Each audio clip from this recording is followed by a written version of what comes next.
Bienvenidos a un nuevo ciclo, un nuevo micro de Nueva Cultura Despierta 2020. Soy el licenciado Claudio Greco. Muchas gracias por compartir este momento con nosotros, este espacio donde lo que pretendemos es construir algún tipo de pensamiento, construir estrategias, pensar, poder reflexionar, parar un poco en medio de este caos con el que generalmente solemos vivir, esta velocidad de estos tiempos modernos, donde la macrocomunicación y la hipercomunicación queda relegada a la hiperconectividad. Muchas veces creemos que estar hiperconectados tiene que ver con la comunicación y lamentablemente no es así. Lamentablemente la hiperconectividad con la que vivimos en estos tiempos muchas veces concurre en detrimento de la comunicación. Estar hiperconectados no significa estar comunicados. Justamente la red, la trampa que tiene la red de los medios, la red de la tecnología, ni somos conscientes de lo que sucede en general, porque la hiperconectividad nos lleva justamente a distanciarnos. La red está hecha para deshacerse de aquellos pequeños nudos que conforman la red para volver a conectarnos. En el micro anterior habíamos hablado justamente de la comunicación entre padres e hijos. Por eso digo, la comunicación es mucho más que la conexión digital. La comunicación, y es lo que humildemente pretendemos en este micro, en este programa y en este gran movimiento de reflexión masiva y social que significa Nueva Cultura Despierta, es poder comunicarnos, poder generar espacios de reflexión. Para que haya realmente una comunicación tiene que haber dos. Tiene que haber dos personas. Aunque parezca mentira, con uno mismo la comunicación significa a veces desdoblarse para poder escucharse. Uno sigue siendo uno, pero la actitud de escucha muchas veces tiene que ver con la reflexión, con el poder parar, con el poder prestar oído. Escuchar no es oír. Muchas veces creemos que oímos, pero realmente escuchamos, porque una verdadera comunicación requiere no solamente de la escucha, sino de la intención, del compromiso de poder percibir, recibir, percibir, atender a quien tenemos enfrente. Cuando pensamos en la comunicación, no podemos dejar de lado, obviamente, los conceptos de neurociencia. Y en este espacio donde lo que pensamos es justamente cómo ayudar, cómo poder lograr mecanismos de protección, factores de protección primarios, factores de protección que tengan que ver con, en principio, con generar espacios de reflexión en la familia, en nosotros mismos, generar espacios de reflexión con los adolescentes, no podemos dejar de lado, obviamente, el tema de la neurociencia y cómo funciona nuestro cerebro, no solamente en el tema de la comunicación, sino cómo podemos entender mejor los procesos de consumo de sustancia de aquellas personas que no solamente hacen de la sustancia un fin recreativo, sino que realmente el compromiso del consumo a la sustancia hace que neurobiológicamente el cerebro empiece a actuar de manera diferente. Ahora, ¿qué es lo que pasa con alguien que consume sustancia? Porque muchas veces la reflexión nos lleva a sostener que solamente el consumo de sustancia tiene que ver con una cuestión de voluntad humana, de voluntad que tiene que ver con una elección, de voluntad que tiene que ver con la conciencia plena. Ahora, ¿qué es la voluntad? Bien, la voluntad no es solamente una actitud diáfana, transparente, una actitud que tiene que ver con la libre elección. Cuando hablamos de la adhesión, no importa en qué estadio, del uso, el abuso o la dependencia.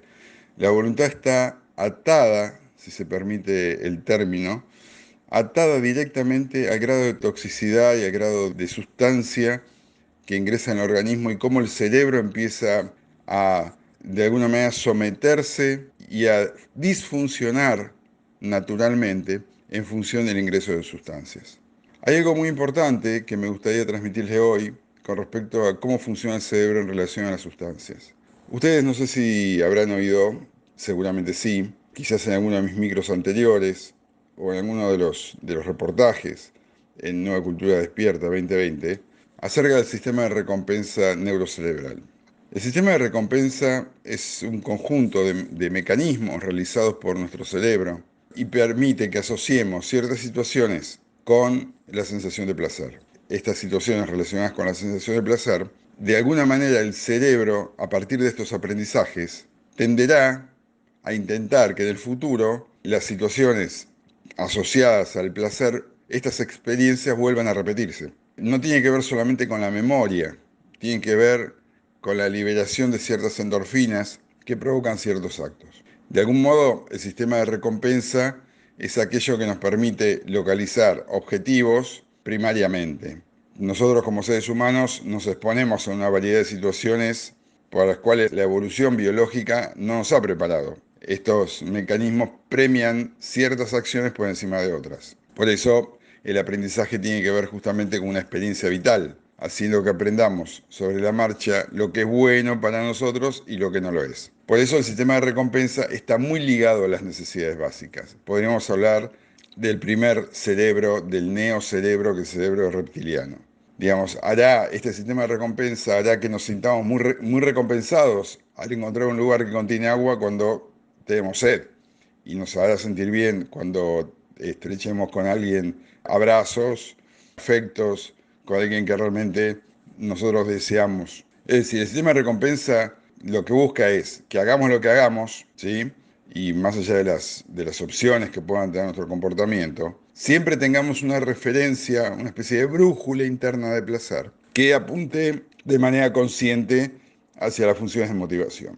Ahora, todo lo que pasa en nuestro cerebro ocurre muy deprisa y recibe este feedback de muchas otras regiones del sistema nervioso. Pero para entender mejor cómo funciona el sistema de recompensa, lo que tenemos que pensar es que nosotros tenemos ciertas neurohormonas que son químicos, son productos elaborados por el cerebro, que se caracterizan y tienen como función básica la función de neurotransmisor. Es decir, que transmite información al cerebro para que el cerebro funcione de determinada manera. Unas primeras neurohormonas que tenemos que hablar en el sistema del placer justamente es la dopamina.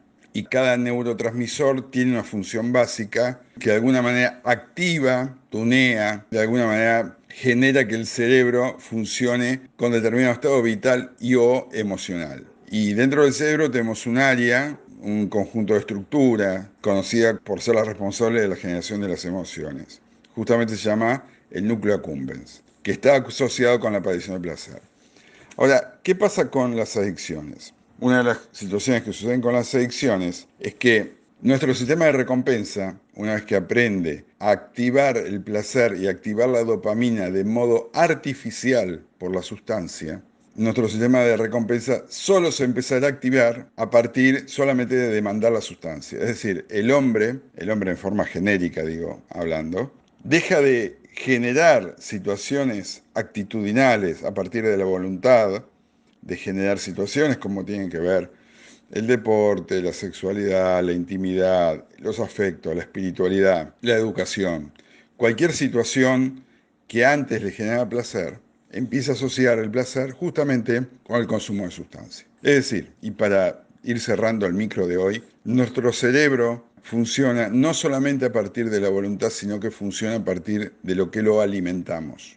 Así como si a la mañana, en lugar de tomarnos 5 o 10 minutos a la mañana para poder encontrar nuestro eje, plantear nuestro día, los primeros 10 minutos, 15 minutos de todos los días va a definir de alguna manera cómo vamos a vivir ese día. Cómo alimentamos a nuestro cerebro en los primeros 15 minutos de la mañana nos va a definir de alguna manera a cómo vamos a funcionar como objetivo primario, como objetivo emocional, como objetivo de existencia.